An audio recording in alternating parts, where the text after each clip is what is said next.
నమస్తే అండి అందరికీ. నేను రాసిన మరో కథతో మీ ముందుకొచ్చాను. Washing machine. మా అత్తగారు కాలం చేసి సంవత్సరం కావస్తుంది. మొన్ననే సంవత్సరకం కూడా జరిపించాం. మా పెళ్ళైన సమయానికి మా అత్తగారు పెద్ద పులిలా ఉండేవారు. మా ఇంటికి మాత్రమే కాదు, మా వీధి మొత్తానికిను. ఎవరైనా ఆవిడ కూర్చి చాటున మాట్లాడుకోవాలి కానీ ఎదురుగా మాట్లాడే ధైర్యం ఎవరికీ ఉండేది కాదు. ఆవిడ కోపాన్ని, ఆధిపత్య గుణాన్ని వెళ్ళిన 2 రోజులకే కనిపెట్టేశాను నేను. ఇక ఈ ఇంట్లో నా కథ ఎలా సాగుతుందో అని భయంగా అనిపించేది నాకు. మా ఆయన ఇంటికి పెద్ద కొడుకు. అమ్మ మాటను తూచా తప్పని తనయుడు ఆయన. ఆయన తర్వాత 2 తమ్ముళ్ళు, 1 చెల్లెలు. మరుదులిద్దరూ ప్రైవేటు కంపెనీలలో ఉద్యోగాలు చేస్తూ ఉంటారు. ఆడపిల్ల చదువుకుంటూ ఉంది. మామగారు ఉన్నా లేనట్టే. అజమాయిషి అంతా అత్తగారిదే. తెల్లవారు లేచిన దగ్గర నుండి మళ్ళీ రాత్రికి మంచాన పడేంత వరకు కాళ్ళకు చక్రాలు కట్టుకు తిరిగేదాన్ని ఇల్లంతా. కాఫీ టిఫిన్లు పూర్తయి ఎవరి పని మీద వారు బయటకు వెళ్ళాక వంట వార్పు పూర్తయ్యేసరికి 11 దాటేది. పొద్దుటి నుంచి ఖాళీగా ఉన్నట్టు పొద్దు మళ్ళీపోతుందే వసుంధర అనేది మాసిన బట్టలు గుర్తు చేయాలని మా అత్తగారు. అప్పటికే చాలా అలసిపోయిన నాకు మైలుబుట్ట నిండా మాసిన బట్టలు చూస్తుంటే గొప్ప దుఃఖం పొంగుకొచ్చేది. నా పుట్టింట్లో ఉన్నప్పుడు ఏనాడు బట్టలు ఉతికింది లేదు. అలాంటిది ఇక్కడ రోజూ రేవు పెట్టాల్సి వస్తుంది. మొదట్లో నాకు బట్టలు ఉతకడం చేతనయ్యేది కాదు. అన్ని బట్టల్ని ఒకేలా ఉతికేసేదాన్ని. పూట ఫ్రెండ్ కొడుకు పెళ్లి భోజనానికి వేసుకెళ్లారు ఆ చొక్కాని మీ మామగారు. అంత మాత్రాన అంతంత సబ్బు సర్ఫలో పోసి ఉతకాలా? అన్ని నీళ్ళలో ఇంత సర్ఫగుండ వేసి జాడిస్తే పోయేదానికి అని కసురుకున్నారు అత్తగారు. ఆ రోజు నుండి పూట వేసుకున్న బట్టల్ని సర్ఫ నీళ్ళల్లో వేసి జాడించి ఆరేసేదాన్ని. చక్కటి ఎంబ్రాయిడరీ వర్క్ మొత్తాన్ని పోగొట్టేసో వదిన. ఎవరైనా చిప్సు కుందన్సు అల్లిన బట్టలకి బ్రష్ కొడతారా అని పాడైపోయిన పంజాబ్ డ్రెస్సును పట్టుకొని రోజంతా పాడసాగింది ఆడపడుచు. మా అత్తగారికి ఇష్టమైన పసుపు రంగు వాయిలు చీరను కాటన్ లంగాలతో కలిపి నానబెట్టి 6 గజాల ఇంద్రధనుస్సు రంగుల చీరగా మార్చేశాను నేను దాన్ని. ఈ పిల్లకి బొత్తిగా బట్టలు ఉతకడం రాదు, ఏమి నేర్పించారో అమ్మా నాన్న అంటూ మా అత్తగారు చిందులు తొక్కుతుంటే నా మనస్సుకు చాలా బాధ అనిపించేది. నాకు బట్టలు ఉతకడం రాకపోతే మా అమ్మా నాన్నలే అనాలా? ఇంటెడు పనినైనా ఇట్టే చేసేసే నాకు బండెడు బట్టలు చూస్తే మాత్రం భయం వేసేది. బట్టలు ఉతికి జాడించి నీరు వారాక గంజి పెట్టి ఆరేసి అన్నం ముందు కూర్చునేసరికి 1 గంట. భోజనం చేసిన తర్వాత ఇంక ఎక్కడ లేని అలసట అలుముకునేది. మనసు మంచం వైపుకి లాగేది. కానీ సింకు నిండా ఎంగిలి గిన్నెలే. పొద్దుట టిఫిన్లు తిన్న దగ్గర నుండి మూలుగుతున్నాయి. వాటి వంక చూడవే వసుంధరా అన్న అత్తగారి ఆజ్ఞతో ఇక నిద్రకు ఉపక్రమించాలనే ఆలోచనని విరమించుకునేదాన్ని నేను. రజనీ వదిన వాళ్ళు కొత్త వాషింగ్ మిషన్ కొనుక్కున్నారట అత్తయ్య గారు. ఎన్ని బట్టలైనా ఇట్టే ఉతికి పారేస్తుందట ఆ మిషను చెప్పాను నేను. అవే మిషన్లు ఎక్కడ మురికి అక్కడే ఉంటుంది. మనుషులు ఉతికినట్లు ఉంటుందా ఏంటి? బట్టలు బాగా నలిగిపోయి మసిగుడ్డల్లా తయారవుతాయి అంటూ పెదవి విరిచారు అత్తయ్య గారు. వాషింగ్ మిషన్ మీద మా అత్తగారుకున్న అభిప్రాయాన్ని విన్నాక ఇంక కొంటారనే ఆశని వదులుకున్నాను నేను. మా పెద్దత్తగారి కూతురికి పెళ్లి జరిగింది.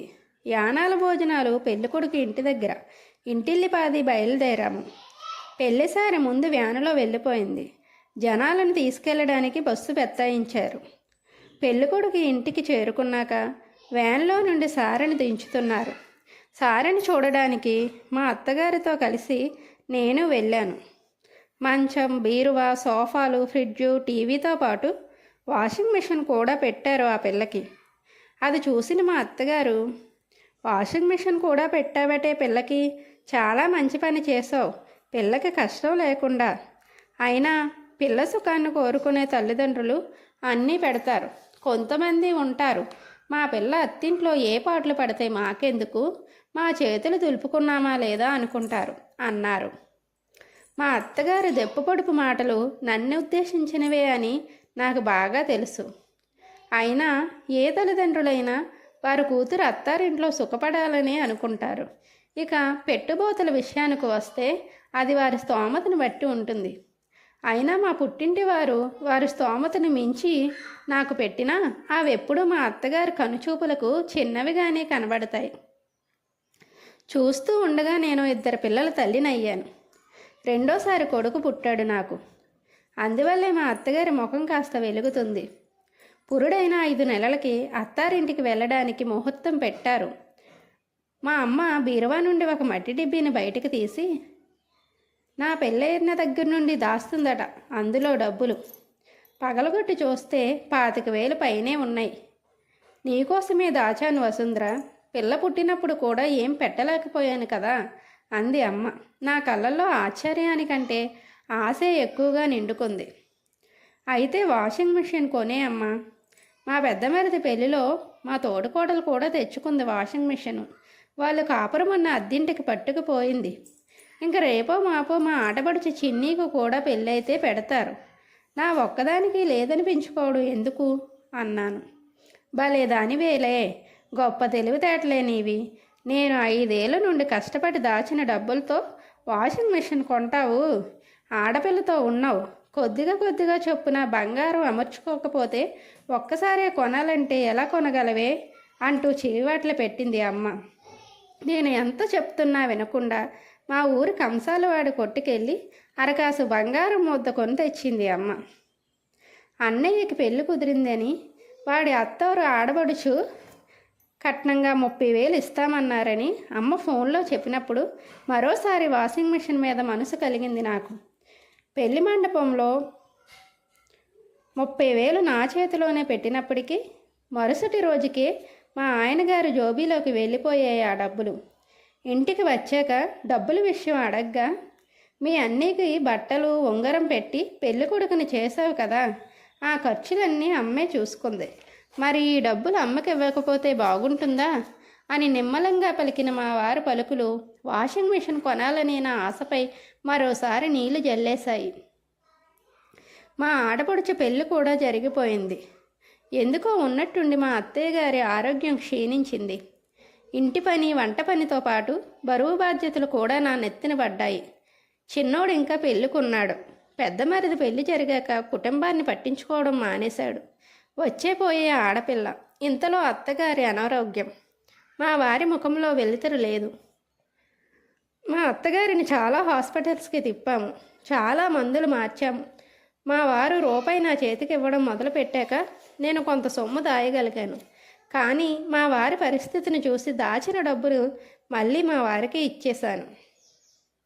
మా అత్తయ్యగారు నన్ను ఎంత కసురుకున్నా, ఎన్ని మాటలన్నా, ఎందుకో దీనంగా మంచం మీద పడున్న ఆవిడని చూస్తుంటే నా మనసు కరుక్కుపోతుంది. ఆవిడికి ఏం కావాలంటే దాన్ని తక్షణం అందించేదాన్ని. పెద్ద పులిలా ఉండే అత్తయ్యగారు పసిపాపలా ఒదిగిపోతుంటే నా కళ్ళల్లో నీళ్లు తిరుగుతున్నాయి. ఎన్ని చేసినా ఫలితం దక్కలేదు. చిన్నోడి పెళ్లి చూడాలనే ఆశ నెరవేరకుండానే మా అత్తయ్యగారు కాలం చేశారు. ఇల్లంతా బోసిపోయింది. ఏ పని చేసినా వెనుకుండి ఏదో ఒకటి చెప్పే అత్తయ్యగారు ఇక లేరు. ఒక్కసారిగా ఒంటరిదాన్ని అయిపోయాను. 2 పసిపిల్లలతో ఇంత ఇంటిని చక్క పెట్టానంటే దానికి కారణం అత్తయ్యగారే. ఆ రోజు మధ్యాహ్నం ఎప్పటిలాగే బట్టలు ఆరేస్తుంటే ఒక చిన్నపాటి వ్యాను వచ్చి ఇంటి ముందు ఆగింది. దానిలో నుండి మా వారు దిగి వెనకాల ఉన్న ఏదో పెద్ద సైజు వస్తువుని కిందకి దింపిస్తున్నారు. లోపలికి తెచ్చి ప్యాకింగ్ ఓపెన్ చేయగా అది ఒక వాషింగ్ మిషన్. ఎలా ఉంది వసుంధర, నీకు నచ్చిందా అన్నారు మా వారు. అదేమిటండి, ఒక మాటైనా చెప్పకుండా ఇలా తెచ్చేశారు అన్నాను నవ్వుతూ. అమ్మ చెప్పింది, ఎప్పుడో పెళ్ళైన కొత్తలో అడిగావట కదా వాషింగ్ మిషన్, అప్పుడు కొనడానికి డబ్బులు లేకపోయే. తరువాత మీ అన్నయ్య పెళ్లిలో ఇచ్చిన డబ్బులు తప్పనిసరి పరిస్థితుల్లో చిన్ని పెళ్లిలో వాడేయాల్సి వచ్చిందట. అమ్మ ఎంత బాధపడిందో అప్పుడు. పెళ్ళైన తర్వాత వసుంధర తనంతట తానుగా మనల్ని ఏమీ అడగలేదురా.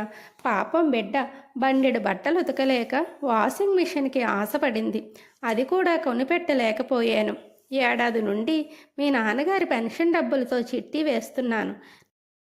నేనున్నా లేకపోయినా ఆ డబ్బులతో వసుంధర ముచ్చట తీర్చరా భాస్కరం అని చివరిసారిగా అమ్మ నాతో చెప్పింది వసుంధర అన్నారు అత్తయ్య గారి ఫోటో వంక దీనంగా చూస్తూ మావారు. అంతే, నాకు దుఃఖం ఉప్పొంగుకొచ్చింది. కథ సమాప్తం.